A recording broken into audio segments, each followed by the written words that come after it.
온갖 비싼 고기는 걔한테만 먹이고 나는 죽 한 그릇만 달랑 주는 게 너희들 할 짓이냐? 죽이라도 챙겨드리는 게 어디예요?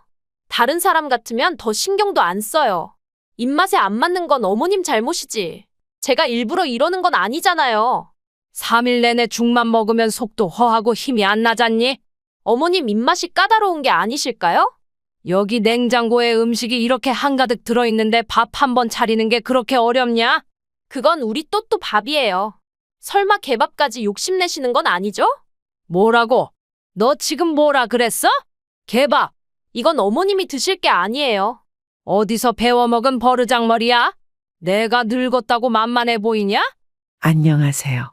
여러분, 오늘은 시골에서 홀로 살아가며 며느리에게 서운함을 느끼는 한 할머니의 이야기를 전해드리려고 합니다. 하지만 할머니는 결코 당하고 많있지 않습니다. 평생을 고생하며 살아왔기에 꿋꿋이 버틸 힘과 세상을 보는 지혜가 있었습니다. 어떻게 며느리에게 복수를 했을지 지금 바로 시작하겠습니다.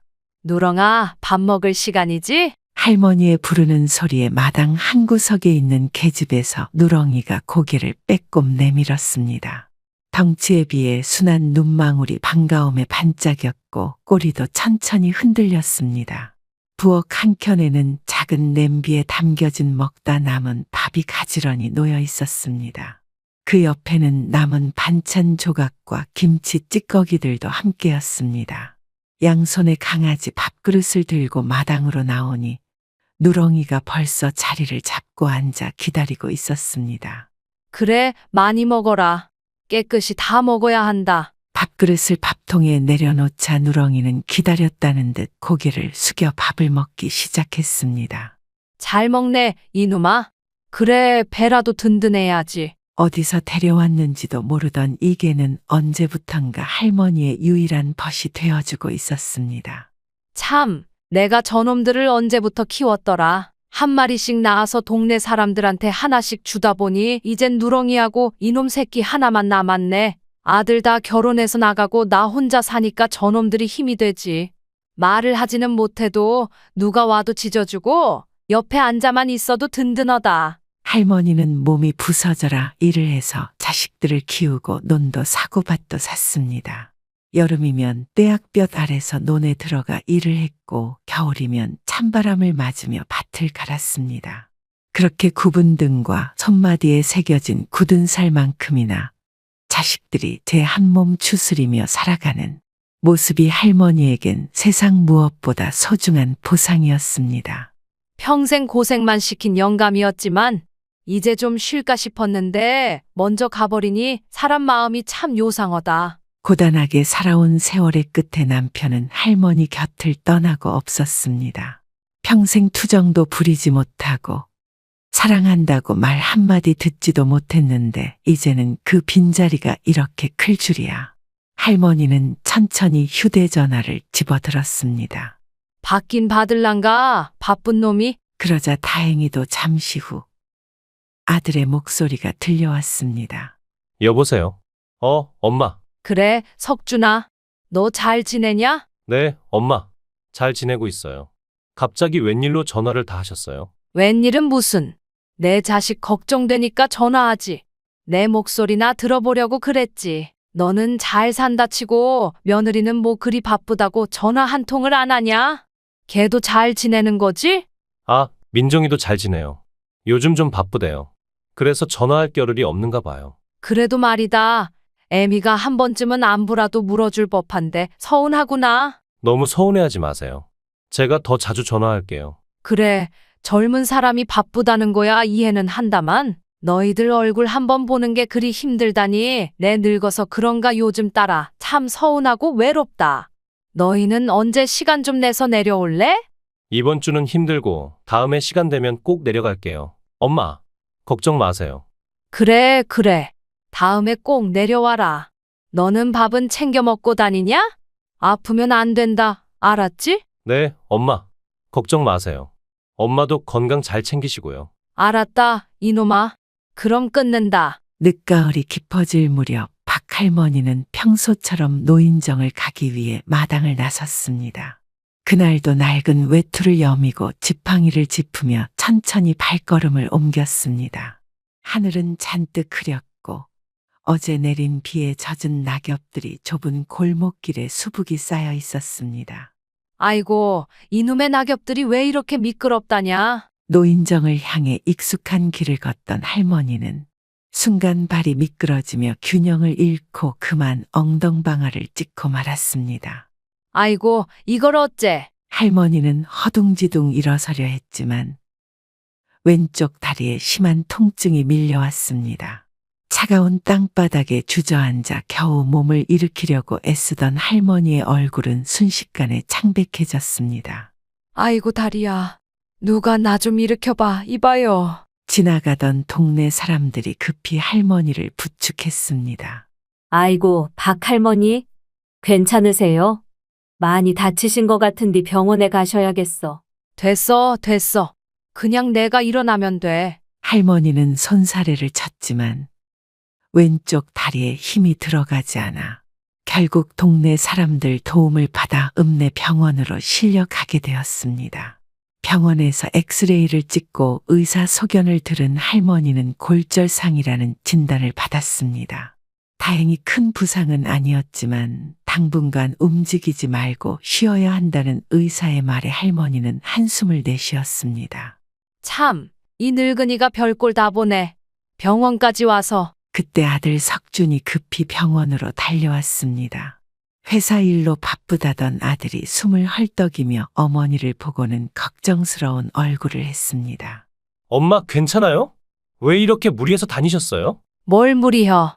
그냥 길이 미끄러워서 그만. 엄마, 이러다 큰일 나요. 병원에서 다리 나을 때까지 가만히 쉬셔야 한다네요. 며칠 동안 우리 집에 오세요. 집에서 내가 챙겨드릴게요. 아니야, 나 그럴 필요 없어. 그냥 집에 가면 돼. 네 며느리도 바쁜데 내가 왜 귀찮게 굴어. 엄마, 무슨 소리예요? 며느리도 괜찮대요. 다리 나을 때까지만 우리 집에서 요양 좀 하세요. 됐다니까. 나 다리만 좀 괜찮아지면 곧바로 걸을 텐디. 너희 집까지 가서 며느리 눈치 보는 게 뭐가 좋다고 그러냐. 집사람이 눈치 줄 사람도 아니고 제가 엄마 모시고 싶어서 그래요. 다리도 다치셨는데 집에 혼자 있으면 불편해서 어쩌려고 그래요. 그럼 내 다리 나을 때까지만 잠시만 있다 오마. 오래 있지는 않을 거요. 다음 날 아들은 할머니를 병원에서 데리고 나와 아들 집으로 향했습니다. 고급 아파트 현관문이 열리자 며느리 민정이 강아지 또또를 안고 인상을 살짝 찌푸린 채 문 앞에 서 있었습니다. 어머님, 오셨어요? 몸은 좀 어떠세요? 그래, 뭐 별거 아니요. 잠깐 있다가 갈 테니 신경 쓰지 말아라. 아유, 강아지가 왜 이렇게 곱니? 어머 또또야 인사해, 할머니. 엄마, 여기 앉아 있어요. 방에 따뜻한 이불 깔아놨으니까 좀 쉬세요. 아들은 어머니를 소파에 앉히며 옆에서 이것저것 챙겼습니다. 하지만 박 할머니는 불편한 마음에 계속 몸을 이리저리 움직였습니다. 아이고, 이러고 있으니 참 민망하다. 나 그냥 집에 가면 안 되겠냐? 엄마, 무슨 말씀을요? 의사도 쉬라 했잖아요. 집에 계시면 밥은 누가 챙겨드리고 병원은 또 어떻게 가요? 그때 며느리 민정이 억지로 미소를 지으며 말했습니다. 어머님, 그래도 몸이 우선이니까요. 뭐, 며칠 정도는 괜찮아요. 방 안에 혼자 남겨진 박 할머니는 한숨을 내쉬며 창밖을 바라보았습니다. 이놈의 세상은 참 늙으면 이렇게 민폐가 되는 것이요. 하지만 말과는 다르게 아침이든 점심이든 며느리는 대충 호박죽에 김치 몇 조각을 내놓고는 방으로 들어가 버리기 일쑤였습니다. 때로는 밥을 차려주는 것도 잊어버린 듯 할머니는 혼자 부엌을 기웃거리다 허기진 배를 달래야 했습니다. 참, 내가 여기서 이렇게까지 눈칫밥을 먹을 줄이야. 어느 날 오후였습니다. 할머니는 마루에 앉아 텅 빈 밥그릇을 바라보며 한숨을 쉬고 있었습니다. 그때 며느리가 외출해서 돌아오며 큰 소리로 외쳤습니다. 또또야, 엄마 왔다. 우리 또또 오늘 뭐 먹고 싶어? 그 말이 떨어지기 무섭게 작은 애완견 또또가 꼬리를 살랑거리며 현관으로 달려갔습니다. 며느리는 신이 나서 또또를 안아 올리며 볼에 뽀뽀까지 해주었습니다. 우리 또또, 오늘은 특별히 생식으로 먹자. 생선 연어랑 말고기도 준비해놨어. 생식? 말고기? 이게 도대체 무슨 말이여? 잠시 후 부엌에서는 분주한 소리가 들려오기 시작했습니다. 며느리는 냉장고에서 큼지막한 고기 덩어리들을 꺼내더니 그걸 한 덩이씩 칼로 썰기 시작했습니다. 또또, 오늘은 말고기랑 캥거루 고기도 줄게. 아주 영양 만점이지. 며느리는 작은 그릇에 고기들을 담고 강아지용 우유를 부어 섞기 시작했습니다. 그 위에 유산균 가루까지 골고루 뿌리며 며느리는 또또를 향해 활짝 웃었습니다. 자, 우리 또또. 맛있게 먹어요, 우리 애기. 할머니는 부엌 문턱에서 그 모습을 멍하니 바라보았습니다. 며느리가 작은 강아지에게 고기를 큼지막하게 썰어주고 우유까지 정성스레 타주는 모습이 영락없이 어린아이 밥을 차려주는 것 같았습니다. 한편 강아지 또또는 기다렸다는 듯이 그릇에 얼굴을 묻고 허겁지겁 고기를 먹어치우기 시작했습니다. 연어와 말고기, 캥거루 고기까지 섞인 그릇은 금세 깨끗하게 비워졌습니다. 아이고 참, 이게 말이 되는 소리요? 개 팔자가 상팔자다. 할머니의 목소리는 작았지만 그 속에는 기가 차고 어이가 없는 감정이 담겨 있었습니다. 그날 밤 할머니는 방 안에 혼자 앉아 한숨을 내쉬었습니다. 날이 저물 무렵 박 할머니는 방 안에 앉아 한참을 고민하다가 천천히 일어섰습니다. 허기진 배를 도저히 참을 수가 없었습니다. 이러다간 속이 다 쓰러지겠네. 할머니는 부엌으로 조심스럽게 발걸음을 옮겼습니다. 냉장고 문을 열어보면 혹시 뭐라도 먹을 만한 게 있지 않을까 싶었습니다. 차가운 냉기와 함께 냉장고 불빛이 켜지자 안에는 며느리의 애완견 또또가 먹는 최고급 사료와 우유, 신선한 채소와 말끔히 포장된 고기들이 가지런히 놓여 있었습니다. 그 순간 뒤에서 며느리의 날카로운 목소리가 들려왔습니다. 어머님, 뭐 찾으세요? 아니, 그냥 뭐 좀 먹을 게 있나 해서. 며느리는 차가운 표정으로 신경질을 내듯 말했습니다. 어머님, 아까 제가 밥 차려드렸잖아요. 그거 건들지 마세요. 우리 또또 거예요. 근데 김치에 죽만 떨렁 주면 어떻게 하니?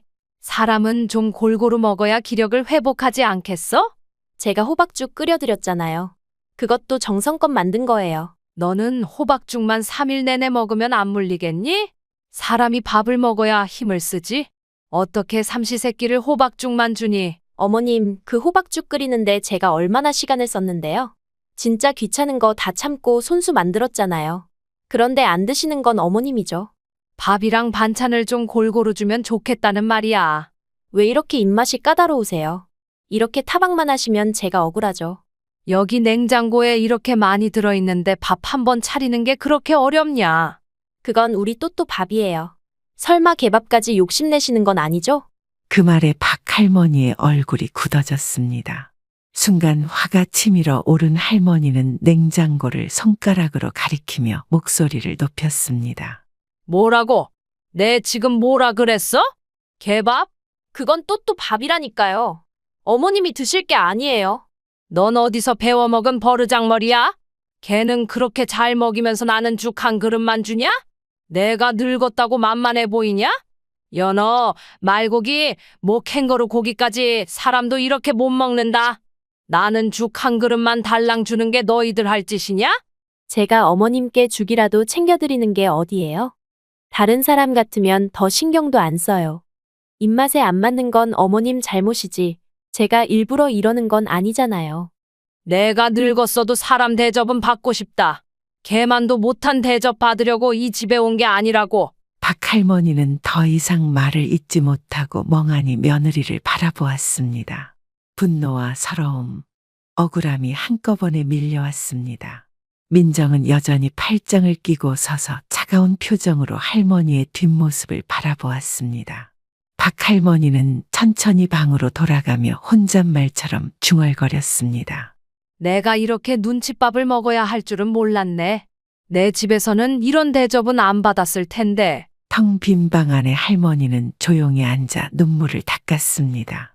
창밖에는 어둠이 내려앉기 시작했고 며느리가 강아지 또또를 부르는 다정한 목소리만이 집안에 울려 퍼졌습니다. 또또야, 이리 와. 우리 애기 소리 질러서 깜짝 놀랐지? 미안해, 오늘은 간식 하나 더 줄게. 그 소리를 들으며 할머니는 쓴웃음을 지었습니다. 개 팔자는 상팔자라더니 왜 이리도 서러운지 모르겠다. 며느리와의 갈등이 있은 후 박할머니는 더 이상 아들 집에 머무를 수 없다고 생각했습니다. 늦은 밤 혼자 방 안에 앉아 깊은 한숨을 내쉬던 할머니는 다음날 아들에게 말을 꺼냈습니다. 석준아, 나 이제 집에 갈란다. 여기에 오래 있는 것도 영 불편하고 내 집이 그리워서 말이다. 아들은 갑작스러운 말에 당황하며 물었습니다. 엄마, 왜요? 며칠만 더 쉬고 가셔야죠. 다리가 아직 다 나은 것도 아니잖아요. 여기 있다가 없던 병도 생기겠어. 괜히 너희들 귀찮게 하고 싶지도 않고 아무래도 내 마음이 불편해서 그런다. 아들은 그제야 어머니의 표정이 어딘가 상해 있다는 것을 느꼈지만 무슨 일인지 알지 못했습니다. 결국 할머니의 고집을 꺾지 못한 아들은 차에 어머니를 태우고 시골집으로 향했습니다. 차 안은 잠시 조용했습니다. 아들은 운전대를 잡은 채 할머니를 힐끔힐끔 쳐다보았습니다. 엄마, 집에서 뭐 불편하셨어요? 할머니는 창밖을 바라보며 작게 한숨을 내쉬었습니다. 아니야, 별일 없었어. 엄마, 사실 요즘 제가 많이 바빠서 제대로 신경도 못 써드렸네요. 사업도 상황이 안 좋고 여기저기 막힌 게 많아서 정신이 하나도 없어요. 그런데 아들은 잠시 뜸을 들이며 조용히 할머니의 눈치를 살폈습니다. 집사람이 좀 유난이죠. 정말 죄송해요, 엄마. 못난 모습만 보여드린 것 같아서요. 그래, 유난이더라. 걔를 무슨 상전처럼 모시고 있으니 영 세상 말세야 말세? 저희가 결혼한 지 꽤 됐는데도 아이가 없잖아요. 몇 년 동안 아기 가지려고 노력했는데 시험관 시술까지 해봐도 아무 소용이 없었어요. 그때 집사람이 정말 많이 힘들어했거든요. 우울증이 심하게 와서 아무것도 하지 않고 하루 종일 울기만 했어요. 그래서 집사람을 위로하려고 강아지를 선물했어요. 지금 또또가 집사람한테는 정말 큰 위로가 됐어요. 자식처럼 여기고 돌보니까 마음도 좀 풀리고 우울증도 많이 나아졌어요. 박할머니는 그 말을 듣고 잠시 말없이 창밖을 바라보았습니다. 흔들리는 나무들, 지나가는 집들, 그 모든 풍경이 조용히 흘러가고 있었습니다. 아들은 계속해서 말을 이었습니다. 그래서 엄마한테도 그게 신경 쓰이셨겠죠.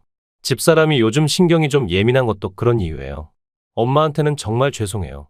내가 좀 더 신경 썼어야 했는데. 할머니는 천천히 고개를 끄덕이며 작게 중얼거렸습니다. 그렇다고 해도 나 같은 늙은이가 개만도 못한 취급을 받으니 서러워서 그랬다. 집이 보이기 시작하자 아들은 차를 세우고 어머니를 돌아보며 말했습니다. 엄마, 정말 죄송해요. 제가 집사람한테 잘못된 거는 꼭 얘기하겠습니다. 할머니는 말없이 고개를 끄덕였지만 여전히 마음 한구석에는 서운함이 가시지 않았습니다. 그래, 너도 바쁘고 힘든데 내가 괜히 신경을 썼나 싶기도 하다. 하지만 내 말 한마디는 꼭 해줘라. 사람이 말이야, 늙었다고 하대해서는 안 되는 법이야. 네, 엄마. 걱정 마세요. 제가 꼭 제대로 말할게요. 그리고 다리 괜찮으실 때까지는 제가 자주 올게요. 필요한 거 있으면 꼭 말하세요. 됐어, 바쁜 놈이 자꾸 왔다 갔다 하면 일만 더 힘들지. 너는 내 할 일이나 잘해라. 아들은 진지한 얼굴로 대답하며 다시 서울로 올라갔습니다. 할머니는 아들을 보낸 뒤 조용히 마당으로 들어섰습니다. 작은 강아지 집 옆에서 누렁이가 꼬리를 흔들며 할머니를 반겼습니다. 박할머니는 누렁이의 머리를 쓰다듬으며 조용히 중얼거렸습니다. 그래도 내 집이 최고다. 여기서는 눈치도 안 보고 나만 편하면 그만이지. 그날이 있고 몇 달 후 시골집의 낡은 마당에 석준이 찾아왔습니다. 아들은 어디서 힘겹게 짊어진 짐이라도 내려놓은 듯 깊은 한숨을 쉬며 마루에 앉았습니다. 주름진 할머니의 얼굴은 아들의 풀이 죽은 모습이 마음에 걸려 조용히 물었습니다. 석준아, 무슨 일이냐? 얼굴이 왜 그리 상했어? 어머니, 사업이 너무 어렵습니다. 거래처가 다 끊기고 돈줄이 막혀서 이제 정말 막다른 골목까지 왔어요. 그럼 어떻게 하려고 그러니? 방법은 있긴 한 거야? 아들은 마른 입술을 죽이며 한숨을 내쉬었습니다. 집이라도 팔아야 할 것 같아요. 전세금이라도 빼서 급한 대로 부도는 막아야겠어요. 다른 방법이 없습니다. 아니, 집까지 팔겠다고? 그럼 너희는 어디서 지내니? 원룸이라도 가야죠. 어머니. 지금 상황이 너무 막막해서 갈 곳도 방법도 없습니다. 참, 사람 사는 게 왜 이렇게 꼬이냐? 너희도 얼마나 힘들겠니? 그럼 우리 집에 와서 지내거라. 이 시골집이 작아도 내 식구 누울 자리는 있지 않겠니? 어머니, 그건 너무. 뭐가 너무요? 너희가 어렵다는데 내가 내 자식도 못 받아주겠냐? 집이야 낡았어도 비바람은 막아주고 잠은 잘 수 있을 게다. 어머니, 정말 괜찮으시겠어요? 괜찮다. 사람 살기 어려울 땐 서로 힘을 모아야 하는 법이지. 내 자식이 힘들다는데. 아들은 눈시울이 뜨거워지며 고개를 숙였습니다. 당분간만 있을게요. 어머니, 갑자기 이렇게 돼서 정말 죄송해요. 할머니는 고개를 저으며 손을 내저었습니다. 죄송하긴 무슨. 내 자식이 힘들다는데 그게 다 무슨 소용이냐. 여기가 내 집안이고 뭐겠어. 괜찮다. 그런데 며느리도 같이 오는 거니? 네, 어머니. 같이 와야 해요.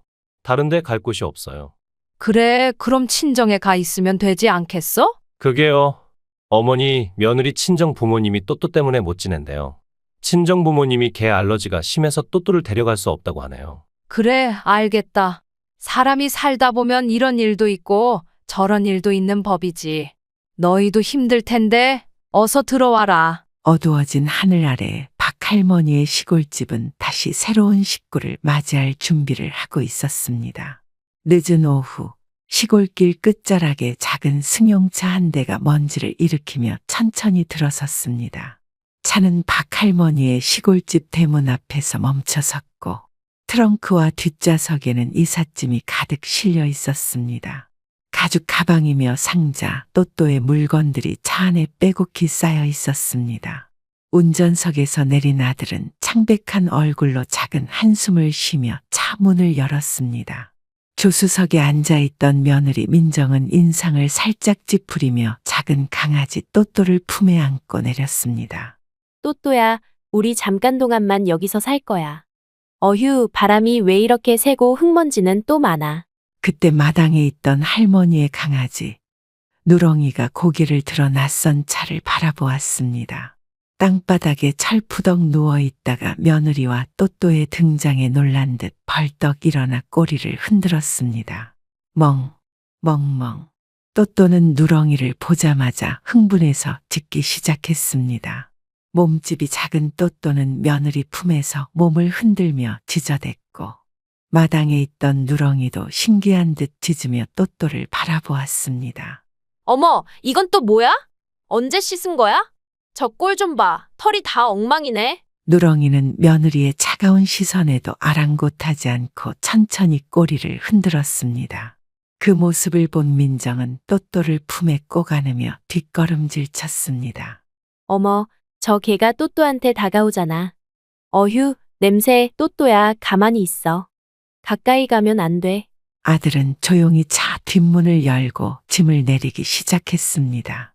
무거운 상자와 가방을 한 손에 들며 마당에 내려놓는 아들의 얼굴에는 지친 기색이 역력했습니다. 여보, 이거부터 좀 가져가. 민정은 입을 삐죽거리며 한 손으로 또또를 품고 다른 손으로 가벼운 상자 하나를 들어 올렸습니다. 그때 박할머니가 마당에서 나와 그들을 맞이했습니다. 할머니는 먼지를 털어내며 대문 앞에 서 있는 며느리와 아들을 바라보았습니다. 왔구나. 길이 멀었을 텐데 고생했다. 어머니, 저희 왔어요. 짐이 좀 많아서. 그때 며느리 민정이 또또를 품에 꼭 안은 채 한 발 앞으로 나왔습니다. 그녀의 표정은 마지못해 웃는 듯 보였고 억지로 미소를 짓고 있었습니다. 어머님, 잘 지내셨어요? 그럭저럭 지내고 있지. 너희는 얼굴 보니 수고가 많았겠구먼. 어머님, 저희 신세 좀 지겠습니다. 친정 어머니께서 강아지 알러지가 있어서요. 또또를 데리고 갈 수가 없어서 이렇게 됐네요. 잠시만 신세를 지도록 할게요. 저희도 오래 있지는 않을 거예요. 그 순간 또또가 품에서 빠져나가려 몸을 비틀었고 민정은 놀라 급히 또또를 잡아 올렸습니다. 또또야, 가만히 있어. 흙바닥에 내려가면 안 돼. 어휴, 저 누렁이는 언제 씻은 거예요? 또또야, 가까이 가지 마. 흙 좀 묻으면 어떠냐? 시골에서 흙 밟고 지내면 오히려 좋은 거지. 그때 박할머니가 집 현관 앞에서 팔짱을 낀 채 버티고 서서 며느리의 앞을 막았습니다. 거기서 네? 왜 그러세요? 어머님. 할머니는 또또를 품에 안고 있는 며느리를 가리키며 단호하게 말했습니다. 걔는 안 돼. 무슨 말씀이세요? 걔가 안 된다니요? 어딜 걔를 집안에 들여. 걔는 저기 마당에 누렁이 옆에 두고 가. 민정은 그 말을 듣고 눈이 휘둥그레지며 어이없다는 듯 웃음을 지었습니다. 어머님, 그건 절대 안 돼요. 제가 또또를 얼마나 애지중지 키웠는데요. 얘는 밖에서 사는 저런 똥개랑은 달라요. 또또는 실내견이에요. 허참, 걔가 걔지. 또또는 뭐 걔가 아니냐? 뭐 어떻다고 그래? 우리 집에서는 똥개건 뭐건 짐승은 집안에 발도 못 들여놔. 또또는 집안에서 키우는 애예요. 밖에 두면 안 돼요. 얘가 얼마나 예민한데. 흙바닥에 내려놓으면 더럽고 병이라도 나면 어떡해요? 얘는 정말 제 자식처럼 키웠다고요. 병? 참 별 소리를 다 듣겄네. 걔가 흙 좀 밟는다고 병이 나겠어? 그럼 시골 개들은 지금 다 죽어야겠구먼. 여기선 짐승은 짐승대로 밖에서 살아야 하는 거요. 사람 사는 집에 짐승을 들여놓는 법은 없어. 요즘 세상은 달라요. 우리 또또는 집안에서 키우는 반려견이란 말이에요. 얘는 혈통 있는 품종견이라고요. 밖에서 지내는 시골 똥개랑은 다르다니까요. 우리 집은 그런 거 몰라.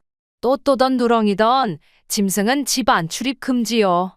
여기까지 왔는데 그렇게 말씀하시면 정말 서운해요. 서운하면 어쩔래? 내 집은 내 규칙대로 사는 거요. 여기선 그딴 건 없어. 그렇게 말하는 할머니와 또또를 꼭 껴안은 며느리 민정 사이에는 긴장감이 흘렀습니다. 안 되겠어요, 또또야. 차라리 차에 가 있자. 여기는 진짜 말도 안 돼. 그녀는 성난 걸음으로 다시 차 쪽으로 돌아갔고 차 문을 힘껏 열어 또또를 안은 채 운전석에 털썩 앉았습니다. 차 안에서 문을 쾅 닫는 소리가 마당에 울렸고 민정은 불쾌한 표정으로 창밖을 노려보았습니다. 여기가 어떻게 우리 집이야? 또또를 밖에 두라니. 말도 안 돼. 밖이 얼마나 위험한데. 살쾡이라도 와서 우리 또또 물어가면 어떡해. 민정은 차 안에 앉아 묵묵부답이었습니다. 화가 풀리지 않은 그녀는 여전히 차창 밖을 노려보기만 했습니다. 아들은 잠시 뒤를 돌아보다가 며느리가 차 안에 있는 것을 보고 의아한 표정을 지었습니다. 뭐야? 왜 차에서 안 나와? 여보, 왜 그래? 안 내려? 어머님이 또또를 밖에 두라잖아. 우리 또또가 밖에서 어떻게 지내냐고. 여긴 시골집이잖아. 원래 시골집에서는 강아지를 밖에서 키워. 그럼 나보고 어떡하라는 거야? 차라리 다시 올라갈까? 또또를 밖에 두고 잠도 못 자겠다고. 또또가 여기서 밖에 있어야 한다면 나도 내려갈 생각 없으니까 알아서 해. 그 모습을 마당에서 지켜보던 박할머니는 깊은 한숨을 내쉬며 혼잣말로 중얼거렸습니다. 참, 사람이 저렇게 고집불통이라니. 개 하나 가지고 저 난리여. 이래서야 같이 살겠나? 할머니는 누렁이 옆에 앉아 꼬리를 흔드는 강아지를 쓰다듬으며 작은 웃음을 지었습니다. 누렁아, 우린 시골 태생이라 그런지 사는 게 간단한디. 그놈은 참 호강이 넘쳐서 문제구먼. 해가 지고 시골집의 마당에 어둠이 내려앉기 시작했습니다. 마당 한편에 아들이 내린 짐들은 그대로 쌓여 있었고 차 안에는 여전히 며느리 민정이 또또를 품에 안고 굳은 얼굴로 앉아 있었습니다. 집안에서는 박할머니와 아들이 마주 앉아 조촐한 저녁을 먹고 있었습니다. 할머니는 마당 한가득 쌓인 긴 하루를 뒤로하고 담담하게 밥상을 차렸습니다. 김이 모락모락 나는 따뜻한 밥과 된장찌개, 직접 담근 김치와 몇 가지 반찬이 식탁에 올랐습니다. 먹어라, 우리 아들. 내가 여기까지 오느라 고생 많았다. 아들은 숟가락을 들었지만 표정은 어딘가 어둡고 복잡했습니다. 밥을 몇 숟가락 뜨다가 조심스럽게 입을 열었습니다. 어머니, 저기 민정이 말이에요. 너무 고집을 부리는 것 같아서 걱정이에요. 제가 설득을 좀 해야 하는데. 신경 쓰지 마라. 사람이 사는데 이런 일도 있고 저런 일도 있는 법이지. 어머니, 민정이도 적응할 시간이 필요해요. 또또를 정말 자식처럼 생각해서 그래요. 허참, 기어이 차에서 버티겠다고 고집을 피우니 내가 무슨 말을 하겠냐? 내버려 둬라. 지 고집이 꺾이겠지. 아들은 더 이상 아무 말도 하지 못하고 밥을 뜨기만 했습니다. 그의 마음은 복잡했지만 할머니의 태도는 단호했고 한결같았습니다. 여기서 자거라. 이불은 좀 낡았어도 아직은 따뜻하다. 아들은 미안한 표정으로 할머니를 바라보았습니다. 어머니, 죄송해요. 괜히 저희가 와서 불편하게 해드리네요. 불편하기는 뭐가 불편해? 내가 이렇게 돌아왔는데 내 자식도 못 받아주면 그게 부모냐? 다리 뻗고 푹 자라. 아들은 작은 한숨을 내쉬며 방 안으로 들어가 앉았습니다. 잠시 창밖을 내다보니 차 안에 앉아있는 민정의 모습이 어둠 속에 어렴풋이 보였습니다. 반면 민정은 차 안에서 혼자 또또를 꼭 끌어안고 있었습니다. 또또야, 우리가 여기서 어떻게 지내냐? 엄마도 지금 배가 너무 고프다. 우리 다시 서울 올라갈까? 또또는 민정의 품에서 조용히 숨을 고르며 눈을 감고 있었지만 민정의 속은 여전히 부글부글 끓고 있었습니다. 참 살다 살다 별꼴도 다 보네. 걔 때문에 이렇게 소란스러울 줄이야. 할머니는 가만히 눈을 감으며 잠에 들었습니다. 그렇게 시골집에 밤이 깊어갔습니다. 이른 아침, 시골집에는 차가운 공기와 함께 조용한 하루가 시작되었습니다. 박할머니는 여느 때처럼 새벽부터 부지런히 일어나 마당을 정리하고 있었고 아들은 일하러 가야 한다며 새벽같이 집을 나섰습니다. 어머니, 저 먼저 나갈게요. 오늘은 일찍 들어올게요. 그래, 조심해서 다녀와라. 박할머니는 아들이 문 밖으로 나가는 모습을 보며 손을 흔들었지만 돌아서는 순간 한숨을 길게 내쉬었습니다. 아이고, 새벽부터 정신없이 나가는구먼. 저놈도 참 사업이 잘 풀려야 할 텐디. 민정은 고민 끝에 큰 개방석을 꺼내 마당에 깔았습니다. 깔끔한 새 방석을 펼친 뒤 또또의 목줄을 채우며 조심스럽게 누렁이 옆에 자리를 잡아주었습니다. 또또야, 잠시만 여기 있어. 엄마가 금방 올게. 반면 누렁이는 반갑기라도 한 듯 신이 나서 꼬리를 흔들며 또또를 따라다니기 시작했습니다. 그런데 민정의 걱정과 달리 또또는 목줄에 익숙해진 듯 마당을 뛰어다니기 시작했습니다. 누렁이와 함께 낡은 마당을 이리저리 뛰어다니며 작은 몸을 흔들었고 민정은 그 모습을 보고서야 조금 마음을 놓았습니다. 저 똥개랑은 안 어울릴 줄 알았는데 그래도 잘 지내는 건가? 마침 박할머니는 부엌 쪽에서 이것저것 정리하고 있었습니다. 민정은 가만히 망설이다가 기어들어가는 소리로 입을 열었습니다. 어머니, 저기 식사는요? 뭘 그리 눈치를 봐. 배고프면 그냥 들어와서 앉으면 될 것을. 민정은 순간 당황한 얼굴로 두 손을 모으고 어색하게 웃으며 대답했습니다. 아, 네, 제가 좀. 아침에 좀 남은 밥이 있을 게다. 여기선 밥은 알아서 퍼먹는 거야. 눈치 보지 말고 퍼서 먹어라. 할머니는 찬밥 한 덩이를 꺼내 그릇에 담고 반찬통에서 김치와 멸치 볶음을 한 곳에 퍼담았습니다. 밥 차려줬으니 알아서 먹어라. 민정은 여전히 어색한 표정으로 주저하며 식탁 앞으로 다가왔습니다. 그렇게 말하고는 할머니는 더 이상 며느리에게 신경 쓰지 않고 부엌을 나섰습니다. 그녀의 손에는 홈이 하나가 들려 있었고 할머니는 그대로 마당을 가로질러 텃밭으로 향했습니다. 텃밭에 나와 호미질을 시작하던 박할머니는 문득 뒤돌아보며 멀리서 부엌 쪽을 슬쩍 바라보았습니다. 민정은 어제와 오늘의 허기 때문인지 그저 급하게 밥을 입에 넣었습니다. 찬밥이라도 상관없다는 듯이 씹고 또 씹었습니다. 젓가락으로 김치를 집어 급히 밥과 함께 삼키고 다급하게 식사를 이어갔습니다. 그 모습을 지켜보던 할머니는 잠시 호미질을 멈추고 작은 한숨을 내쉬었습니다. 에휴, 참 고집만 세가지고. 도시에선 뭐 호강하며 살았는지 몰라도 사람 사는데 별거 있나? 이렇게라도 먹어야 사는 게지. 그렇게 고집 부리더니만 결국엔 배가 고팠겠지. 뭐 사람 사는 게 다 그런 거요. 찬밥과 김치 국물, 멸치볶음 남은 것, 고기 국물까지 이것저것 넣어 물을 살짝 섞자 개밥은 걸쭉하게 완성되었습니다. 누렁아, 밥 먹자. 할머니는 개밥 그릇에 정성껏 퍼담아 마당 한쪽 누렁이 집 앞에 내려놓았습니다. 누렁이는 기다렸다는 듯 꼬리를 신나게 흔들며 밥그릇으로 다가와 얼굴을 묻었습니다. 밥을 얌얌 씹으며 꼬리는 쉴 새 없이 흔들렸습니다. 그래, 맛있게 묵어라.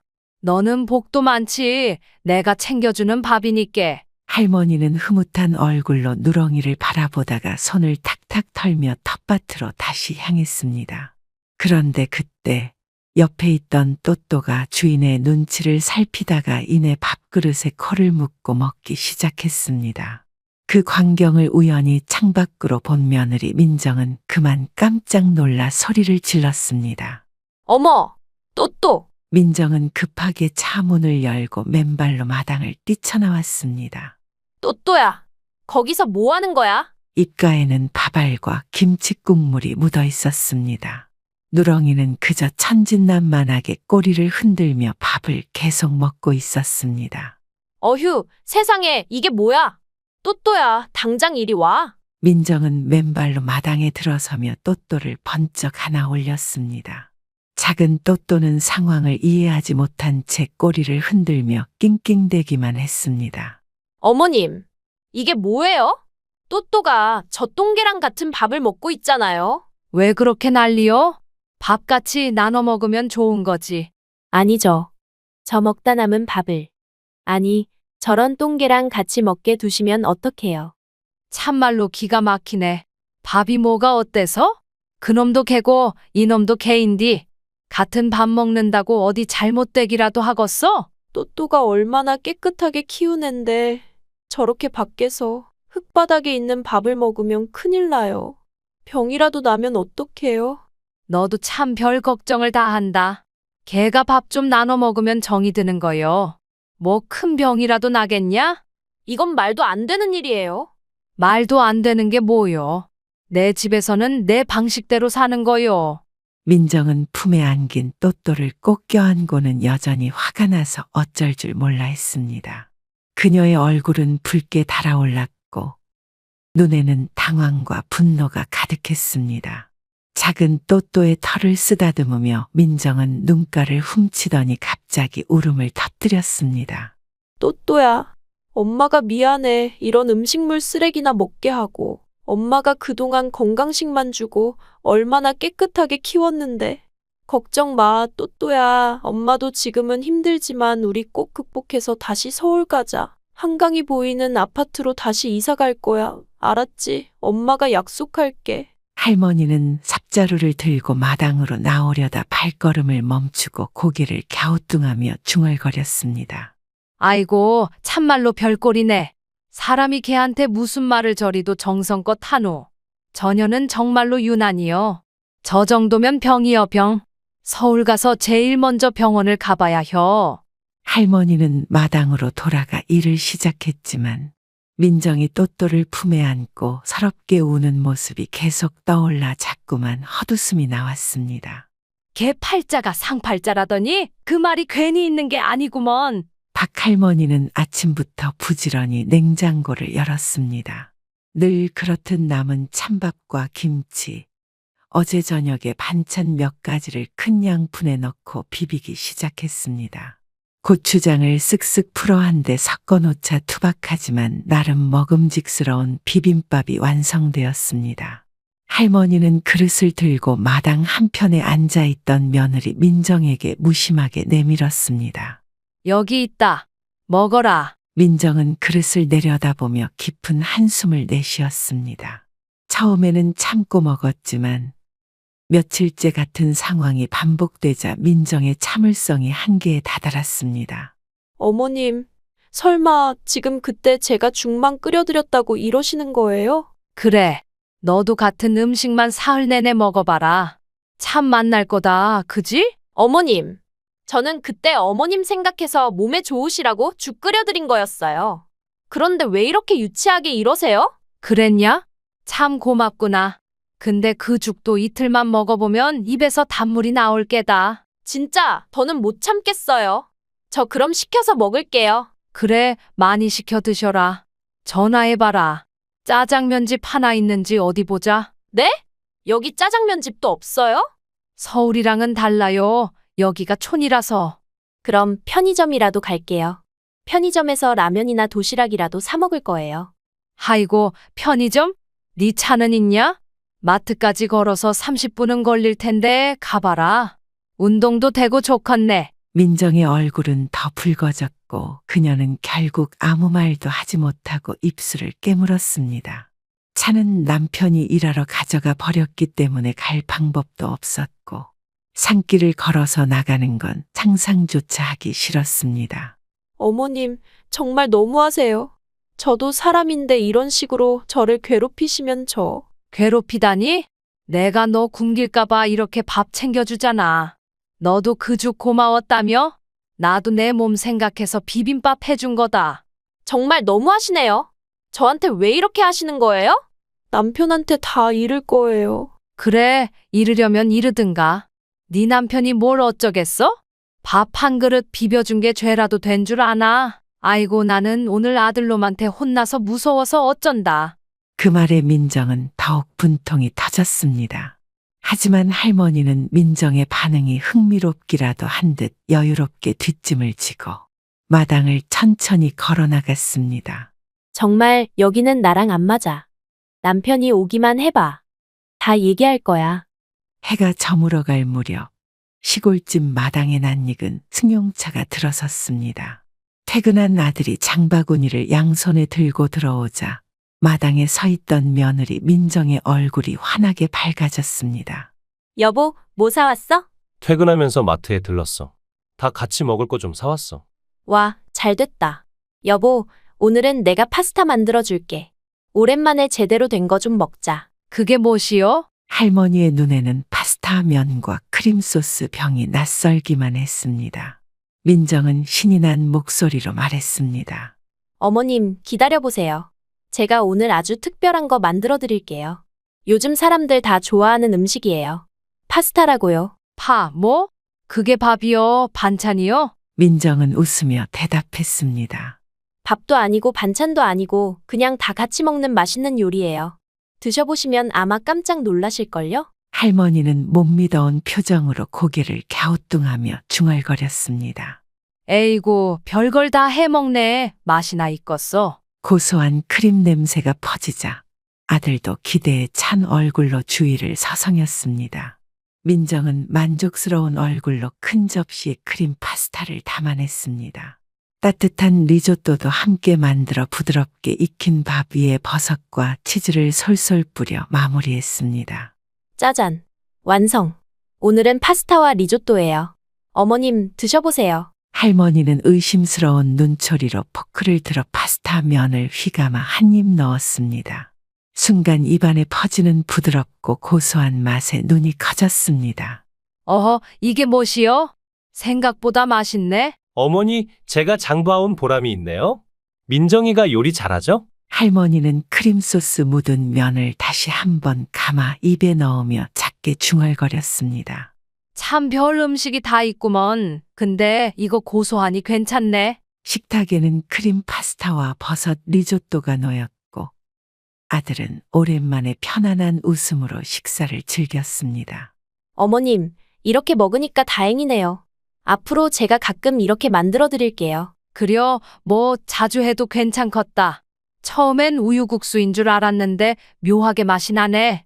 누렁이는 마당 창밖에서 그들을 지켜보며 꼬리를 흔들었고 또또도 주인의 발밑에서 조용히 자리를 잡고 있었습니다. 어느 맑은 아침 박할머니와 며느리 민정은 함께 산책을 나섰습니다. 처음에는 서로 말 한마디 섞지 않은 채 시골길을 따라 걷기만 했지만 하늘은 맑고 산들바람은 부드럽게 두 사람의 얼굴을 스쳐 지나갔습니다. 또또는 집에 잘 있겠지? 누렁이랑 잘 놀 테니 걱정 마라. 너무 애지중지하지 말고 너나 잘 챙겨. 그리고 너 서울 가면 병원 좀 가봐라. 잠시 후 두 사람은 근처 작은 사찰 앞에 도착했습니다. 오래된 기와장이 겹겹이 쌓인 작은 절은 나지막한 산자락 아래 고요하게 자리하고 있었습니다. 두 사람이 사찰 마당을 걷고 있을 때 스님 한 분이 천천히 나무 빗자루로 낙엽을 쓸며 다가왔습니다. 스님은 두 사람을 보고 부드럽게 미소를 지으며 손을 모았습니다. 반가운 손님들이 오셨군요. 먼 걸음 하셨습니다. 민정도 조심스럽게 스님을 바라보며 따라 인사했습니다. 안녕하세요, 스님. 산책하다가 잠시 들렀습니다. 별일 없이 잘 계시죠? 스님은 고개를 끄덕이며 박할머니를 바라보았습니다. 덕분에 잘 지내고 있습니다. 할머님도 여전히 건강하시니 다행입니다. 그러고는 옆에 서 있는 며느리 민정을 향해 부드러운 시선으로 말을 건넸습니다. 처음 뵙겠습니다. 표정이 많이 지쳐 보이시네요. 아, 네, 그런가요. 요즘 조금 바쁘기도 하고, 이것저것 생각이 많아서요. 사람의 마음이란 참 신기하지요. 너무 많이 담으면 결국 그 무게에 짓눌리고 맙니다. 가끔은 비워내야 합니다. 물이 가득 찬 잔에는 더 이상 무엇도 담을 수 없는 법이니까요. 스님은 민정을 바라보며 부드럽게 말을 이어갔습니다. 산도, 나무도, 저 하늘도 보세요. 그 자리에서 아무 욕심 없이 묵묵히 자기 몫을 다하고 있습니다. 우리도 때로는 내려놓고 멈춰 서서 비우는 법을 배워야 합니다. 민정은 스님의 말에 눈가가 조금 붉어졌습니다. 마음 한구석이 먹먹해지면서도 동시에 후련한 느낌이 들었습니다. 제가 너무 욕심만 부리고 있었던 것 같아요. 내려놓지 못하고. 스님은 미소를 지으며 조용히 고개를 끄덕였습니다. 내려놓는다는 건 모든 걸 버리라는 게 아닙니다. 정말 소중한 것만 남기고 불필요한 짐을 덜어내는 것이지요. 그 과정이 쉽지는 않지만 그렇게 비워내면 어느새 당신의 마음에도 따뜻한 자리가 생길 겁니다. 스님과의 대화를 마치고 사찰을 나서는 길. 민정은 한결 가벼운 표정으로 길을 걸었습니다. 박할머니는 며느리를 슬쩍 바라보며 말했습니다. 스님 말씀이 좋지? 오면 괜히 마음이 차분해지는 법이요. 민정은 고개를 끄덕이며 작게 웃었습니다. 네, 어머님. 제가 그동안 내려놓지 못했던 게 뭔지 이제 조금은 알겠어요. 사람이 살면서 욕심이 하나도 없을 순 없지. 그렇다고 다 끌어안고 살면 결국 손해보는 건 자기 자신이요. 괜히 힘만 들지. 조금씩 내려놓아 보려고요. 여기서 어머님하고 지내면서 천천히 배워볼게요. 박할머니는 아무 말 없이 작은 미소를 지으며 앞으로 걸어갔습니다. 민정은 할머니를 향해 조심스럽게 말했습니다. 어머님, 돌아가서 제가 저녁 준비할게요. 오늘은 정말 맛있게 파스타를 만들어 드릴게요. 할머니는 피식 웃으며 대답했습니다. 그래, 오늘은 너한테 한 수 배워보자. 또 그 뭐식이냐? 파시타? 파스타요, 어머님. 오늘은 진짜 기대하셔도 돼요. 두 사람은 함께 웃으며 집으로 향했습니다. 소박한 것들 속에서 발견하는 행복이야말로 진짜 소중한 게 아닐까요? 박할머니와 며느리 민정의 이야기가 마음에 와닿으셨다면 구독과 좋아요를 눌러주세요. 더 따뜻하고 감동적인 이야기로 여러분을 찾아올게요. 소박한 삶의 이야기 그리고 그 속의 작은 행복 함께 나누고 싶습니다. 구독해 주셔서 감사합니다. 다음 이야기에서 또 만나요.